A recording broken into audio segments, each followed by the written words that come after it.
Hello, my name is Sandra, and I'm 35 years old. I work in an office and currently live with my husband, Matthew, and his mother in their family home. Despite being married, I often feel a sense of emptiness in my relationship due to the relentless bullying from my mother-in-law, which never seems to improve. Matthew and I first met through our jobs. Our companies were collaborators, which led us to work closely on various projects. As we spent more time together, our relationship blossomed, and we began going out for meals and enjoying dates. After a year of dating, Matthew proposed, and we tied the knot when I was 32. At first, our marriage was blissful, just the two of us, exploring life together. I had yet to uncover Matthew's true nature. We both had thriving careers, allowing us to indulge in luxurious weekends filled with trips and gourmet dining. I envisioned a future brimming with beautiful memories. However, everything changed dramatically 3 years into our marriage when Matthew's father fell ill and passed away unexpectedly. Overwhelmed by grief, Matthew suggested we move in with his mother. I was taken aback by this idea. While I sympathized with her loss, we had only been married for 3 years, and I cherished our independence as a couple. In the wake of these events, my relationship with my mother-in-law soared. Her treatment of me became increasingly harsh, making our living situation unbearable. In an unexpected twist, she handed me divorce papers, claiming it would be best for everyone if Matthew and I separated. Confused and heartbroken, I decided to take a break and stayed with my parents for a month to gather my thoughts and seek advice from my father. During this time, I took the difficult step of filing for divorce. My decision felt right, but soon after, my mother-in-law began bombarding me with calls, begging for forgiveness and admitting her mistakes. This period was incredibly challenging, forcing me to reevaluate my relationships and the direction of my happiness. As I navigated these turbulent waters, I learned the importance of setting boundaries and prioritizing my well-being amid familial pressures. Matthew expressed a strong desire to remain close to his mother after his father's death, feeling a deep responsibility to care for her as her only son. "I'm her only son," he often said, "so I feel like I need to take care of her as much as I can," he told me, his voice heavy with a sense of duty that was only intensified by his regret for not being more attentive to his father before he passed away. Watching Matthew grapple with the weight of his father's death, I felt compelled to support him, even though I had reservations about moving in with his mother. Soon, we made the transition to my mother-in-law's house. Upon our arrival, she expressed her relief with warmth. "It's good of you to be here," she said, beaming at Matthew. "You don't have to worry anymore now that we're here," he reassured her. Her response was filled with gratitude. "Thank you, dear. I'll take care of you both from now on." While Matthew appreciated her words, I sensed a chill in the air whenever I was involved. After settling in, we joined my mother-in-law in the living room, where she had prepared an array of treats from her bakery featuring her beloved almond paste. Matthew's eyes sparkled with childlike glee as he praised the delicacies, and for a moment, I couldn't help but share in his joy. However, the atmosphere shifted when my mother-in-law turned to me, her expression icy. "Sandra, are you all right? Why do you look so lost?" Her tone was brisk as she suggested we make some coffee to accompany the pastries. As I fumbled to find the coffee supplies, she remarked snidely, "Where are the coffee pots and things? You're so useless, aren't you?" She gestured toward a cluttered shelf, adding with a dismissive tone, "Oh, look, they're over there where the wife's stuff is." Her comment stung, especially since it was unfounded. I had always done my part to help out, yet she seemed determined to portray me otherwise. This interaction served as a stark reminder of the challenging dynamics in the house, reinforcing my doubts about our decision to move in. Before my husband and I made this choice, we often visited his mother's home. Whenever I attempted to help around the house, she would insist, "No need, just sit down," effectively barring me from the kitchen. It was clear she had specific ways she preferred things done and didn't want anyone disrupting her system. Eventually, I stopped offering to help, thinking it might ease the tension. Unfortunately, this only made matters worse. She continued to snap at me unexpectedly, which felt incredibly unfair. After one particularly sharp rebuke, she fixed me with a stern gaze and demanded, "What's with that look? Do you have a problem?" Not wanting to escalate the conflict, I silently hoped my husband would intervene. I glanced over at him, seeking some support, but he was absorbed in his phone, seemingly oblivious to the discomfort his mother was causing me. It was frustrating and hurtful that he didn't seem to notice, let alone address the situation. This tension was only the beginning of our difficult living arrangement. Almost immediately after moving in, issues began to surface more frequently. One morning, she barged into our room, exclaiming, "Hey Sandra, why are you still sleeping?" I glanced at my phone, surprised to see it was only 6 o'clock a.m. I replied, slightly confused, "It's only 6 o'clock in the morning." Unfazed, she retorted, "So what? You should be up making breakfast and preparing Matthew's lunch. And don't forget, you're supposed to clean the bathroom every day." Her expectations startled me. I typically didn't make lunch for my husband since we often skipped breakfast due to not being morning eaters. Moreover, cleaning the bathroom before heading to work felt impractical and exhausting. The demands of waking up early to complete all these tasks seemed unreasonable and overwhelming.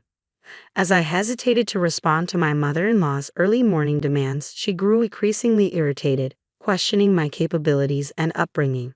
"Why are you just standing there? Hurry up. What kind of upbringing did you have to become so useless?" Her harsh words cut deep, igniting a mix of anger and determination within me. In response, I resolved to meet her expectations head-on. From that point forward, I began waking up at 6 a.m. every day, preparing not just basic meals but also more elaborate dishes for breakfast and lunch for both my husband and me. I made it a point to keep the bathroom impeccably clean, and to my surprise, I found a sense of satisfaction in maintaining a spotless space. It felt good to create an inviting environment. My husband noticed my efforts and often expressed his gratitude for the meals and the cleanliness. However, despite my increased efforts, my mother-in-law's attitude did not improve. Instead, her demands escalated. One day, she would crave Japanese cuisine, only to switch to French the next, insisting on homemade pizza and freshly cooked pasta paired with red wine from upscale shops. These requests came with the tone of a special occasion, yet they quickly became daily expectations. The most frustrating aspect was that my husband seemed to always side with her. He would instruct me to adhere strictly to his mother's wishes, saying, "Make sure you do it exactly how my mom wants," without ever offering to help. He completely disengaged from the tasks, leaving everything to me. As a result, our precious days off were consumed with preparing elaborate dinners for his mother. Moreover, she relentlessly critiqued my life choices. "You're a wife. Why are you still working? You should be at home, supporting your husband. Plus, you're getting older and your time to have children is running out. Do you realize you're almost worthless?" she asserted daily. Her words were not only demanding but deeply hurtful, causing me to reflect on her character and wonder about the kind of upbringing that shaped such a harsh personality. Her constant criticisms made me question the sustainability of living under such scrutiny and pressure. One particularly stressful day, compounded by work and the ongoing tension with my mother-in-law, my husband confronted me with an accusation. "My mom says you're neglecting the housework. Is that true? You never listen to me and always act defiantly. I used to appreciate the lunches you made every day, but now it's all frozen food," Matthew said, his voice laced with disappointment. "Do you believe what your mom says?" "Of course I believe her. Why wouldn't I? Are you suggesting my mom is lying?" His tone sharpened, dripping with accusation. "You're acting terribly as a wife. Can't you fulfill your role properly?" I was furious at his lack of understanding and support. "What are you talking about? Just look for yourself. I make homemade lunches, clean, do laundry, and cook dinner every day." My frustration boiled over. "I'm telling you to stop lying. What mom says is true," Matthew snapped, dismissing my efforts as if they were inconsequential. "You're acting crazy." "Crazy? You're such a mama's boy. What are you even saying? You never believe me or help me with anything," I shot back, the argument escalating quickly. His face flushed with anger, and our exchange marked a significant deterioration in our relationship. From that day on, home became increasingly challenging. Whenever my mother-in-law criticized or harassed me, Matthew began echoing her insults. "Hey, is dinner ready? I just got home. Hurry up," he demanded one evening as soon as he walked through the door. "You're so slow and useless," my mother-in-law added, her words hitting me like daggers. As they berated me, I muttered under my breath, "You're both failures," feeling exhausted and isolated. They then decided to go out to eat together. "Never mind. Let's just go out to eat," Matthew suggested abruptly.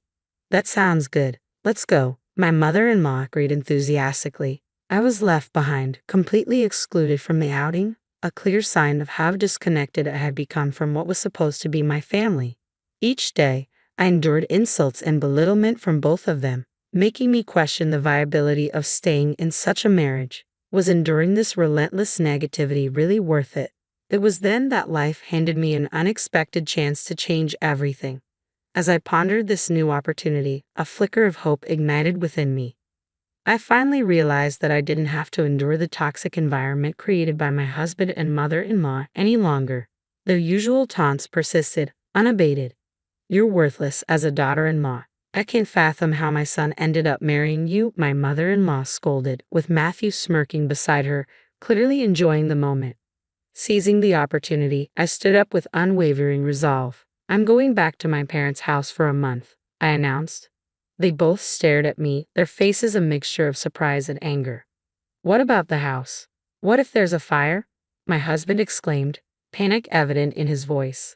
"You're being incredibly irresponsible. If you leave, then just divorce my son," my mother-in-law shouted, her anger palpable as she yanked open a drawer and pulled out divorce papers, thrusting them at me. "Go ahead, sign them," she challenged. "Oh, Mom, you're prepared for this," Matthew remarked, clearly taken aback. "That's right, you have no choice but to obey us. If you don't like it, then get a divorce," my mother-in-law asserted, convinced of her control. "Fine, let's get divorced then," I responded decisively, surprising them both. Their eyes widened in shock at my firm stance, but I ignored their reactions and began filling out the divorce papers. "I'm done with my part, so please leave quickly," I told them, my voice steady. Matthew blinked in disbelief, unable to reconcile the woman standing before him with the one he thought he could easily manipulate. "Was that earlier just a bluff? That's lame," he muttered, struggling to grasp that I was genuinely reclaiming my life and independence. When I insisted on finalizing the divorce, Matthew's demeanor shifted dramatically. He glared at me sharply. "Don't mess around." "I'm serious," I asserted, my resolve unwavering. Without another word, Matthew snatched the divorce papers from my hands and swiftly filled in his section. He slammed the papers down on the table.